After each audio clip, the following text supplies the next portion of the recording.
On the 11th of July 2020, I made the decision to start a new challenge. We'd already mastered Hearthstone, Dota, and StarCraft, and it was time to attempt the hardest game since the beginning of time: chess. This is our task. We have 10 weeks to become one of the top 5% chess players in the world. It is currently the 5th of September 2020. We've got 15 days remaining, and we're currently ranked 1665. Hey everyone, so today I thought I'd come into the forest, back to the good old days, and make a video of just what I'm going through at the moment, because I'm not gonna lie, it's been pretty tough over the last maybe 1 or 2 weeks. Like, I've definitely felt myself plateauing throughout the challenge. So for those that are new or aren't aware, we're doing a 10-week challenge where we try to get to the top 5% of chess players, and right now we're about the 85th percentile on chess.com, and I've actually just started playing on Lichess and sort of switched over to Lichess instead, and there we're slowly grinding up again. The reason I'm switching over to Lichess is because I just like the time formats better. I have more fun on that site than I do on chess.com. That's pretty much it. But in terms of like what I'm going through at the moment, like, I've definitely found all my habits have kind of been kind of falling apart, and that's kind of a really good sign that you're feeling burned out or emotionally you're struggling. And for me, that's usually my sleep pattern will go, and I'll just start, staying up late and going and then waking up, like sleeping in. And then also my eating habits always go nuts. Like, I'll just start eating heaps of food that I don't usually eat. But being aware of it is important, and I can definitely try and bring that back. But yeah, just being aware as well that the stuff that I'm going through now is causing those things to happen. Is a really good tip for anyone who is doing anything competitive as well, or like making the journey into doing competitive things, is that you'll find that when you start tilting or getting emotional, it'll affect other parts of your life as well, and that's how you can measure it and take the steps you need to do to bring yourself back. But yeah, so I wanted to talk about some of the things that I didn't think or realize about chess, or some of the things that happened throughout the challenge that I didn't that I didn't think would happen. Like, I knew every challenge has its ups and downs, but this one in particular, I didn't realize how difficult chess would be to learn. Coming from having learned, and mastered multiple games, and having played chess earlier on in my life, I was surprised to find out just how long it took for people to become grandmasters. Like, we're talking minimum 6 years or something like that to become a grandmaster in chess, which, if we compare that to other games, you're looking at maybe 2 to 3 years minimum for like an online game, maybe less depending on what the game is, or depending on your prior experience in other games. I do think that playing video games, a lot of those skills and strategies, they cross over. Like, I've been a game developer myself, and I know that people in the games industry, there's a lot of practices that people do, or people use, or design principles that people use from other games that are similar, because people expect them to be what they already know, and if they don't meet those expectations, then the game is harder for them to pick up, harder for them to play, and that initial pickup phase, like when you start playing a game, is one of the most important. So it's very rare for game developers to do something out of the box mechanically because of that reason. So it makes sense for a lot of these video games to cross over. But anyway, yeah, chess is a completely different skill set than I'd say you'd get from playing video games like StarCraft. Like, maybe there's probably about like a 20% crossover or something like that, and that's in the mechanical ability, or the ability to think fast under pressure, when you know, like when you've practiced, and and the mindset kind of stuff that you need to succeed. But everything else, like chess has its own set of mechanics that are very focus intensive to learn. Sorry if it's a bit windy. Yeah, so you've got to focus very heavily on chess, which is very different to video games. Generally in video games, they don't require a lot of focus for you to improve. They require you, like if you want to improve quickly at a video game, to know what your goal is and to focus on that one goal. But in chess, you not only have to do that and focus on one set of improvement at a time, but you also have to be highly focused while you're actually playing the game.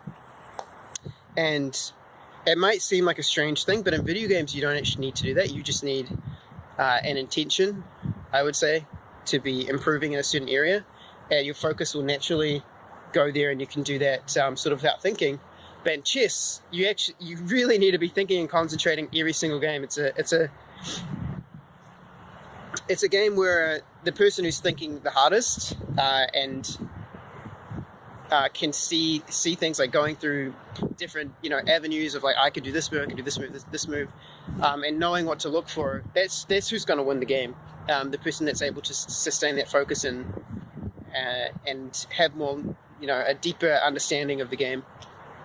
And that deeper understanding doesn't often translate as much as the focus does, from what I've seen.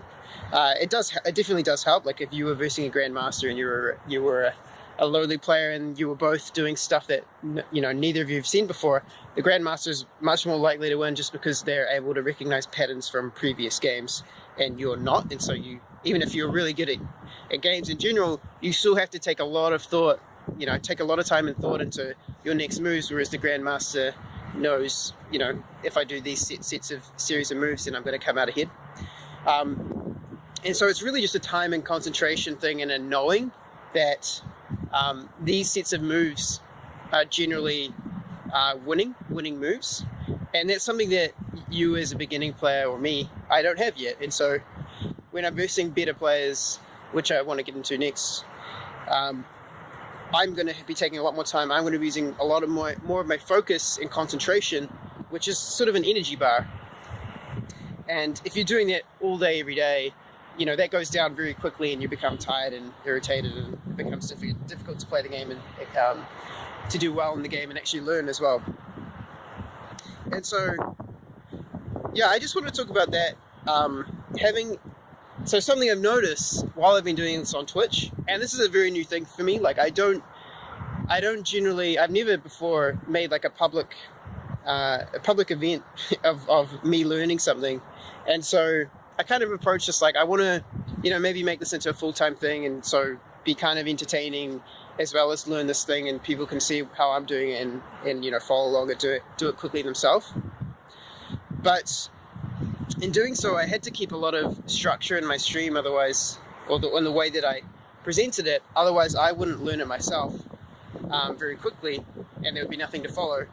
And what I've found is that over the last 2 weeks, that's actually kind of fallen apart a lot for me, because I started doing what I thought would be productive, and it turned out it was productive to begin with, but now it isn't. And that was playing a lot of games with viewers. For one, it's not changing my ELO rating. Two, I'm versing a lot of much better players than I am. I have no idea why, but for some reason in chess players really love to play each other all the time, which is very rare for video games. Less when I was playing. People would just prefer to meet people on the ladder and play for points rather than just play for friends or play a streamer. And so that's very different. I didn't expect so many people to sort of want to play games with you, and so that's quite cool in the chess community as well.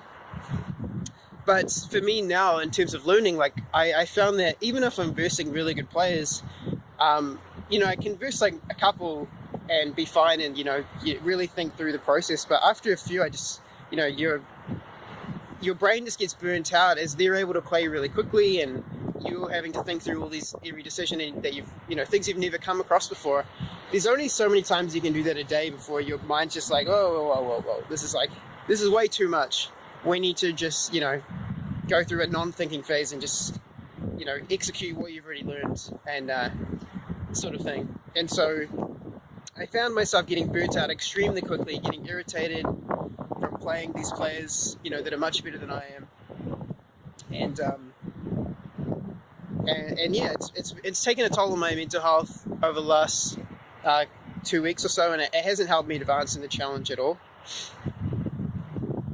And so, yeah, I mean, I don't know what else to say about it. I just camera cut out for a little bit, but I'm sort of at a low point for the challenge now, and I just wanted to. I mean, this is always going to happen. Like, if you do any sort of competitive endeavor, there's always going to be a low point, and so getting over that is really important if you want to succeed. And so, yeah, it's just being aware of it, and now I can change the way that I do things, and try something new. Who knows? It might not be the good players. It might just be another thing that I'm doing, but that's holding me back. But either way, I'll try out some new stuff. We'll go back to what I was doing before that was working, and continue.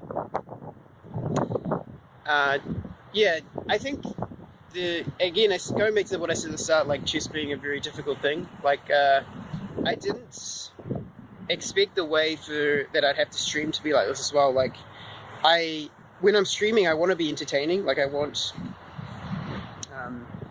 people to stick around, not just for the gameplay. Is kind of one of the things I wanted to try and do with this. But like chess requires such a high level of focus that it's very difficult to both learn and play chess at the same time. So learn, play chess, and focus on the game, and stream at the same time with the intention of being entertaining. Like I can definitely see if you're a high level player that's been playing for a long time, you have the mental bandwidth to be able to be like, oh, I know what to do in this position. I can now focus on chat and answer a question or something. But as a new streamer and a new chess player, that I don't have both. Like it's so hard for me to do both at the same time, and it pains me to not be able to do that, because I want to be able to provide people entertainment, and I want to show them that I'm also learning, and help them follow along and learn as well. But yeah, that's pretty much everything out in the open. I'm going to continue the challenge. We've got about 2.5 weeks to go, and I'm going to just try and get as far as we can get in the time period. And I appreciate all you guys follow along, and all of you who have supported me so far. Really appreciate that. And I hope to do more challenges like this in the future. I'll probably play a different game and then come back to chess. I am enjoying chess a lot, like learning chess. So I'll probably do like a blitz challenge in the future.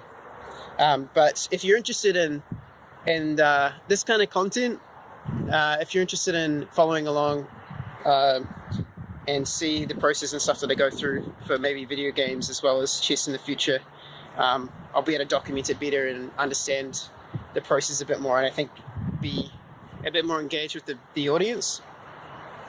Then definitely follow the channel and sub and all that stuff. I really appreciate it, and I'll see you guys later.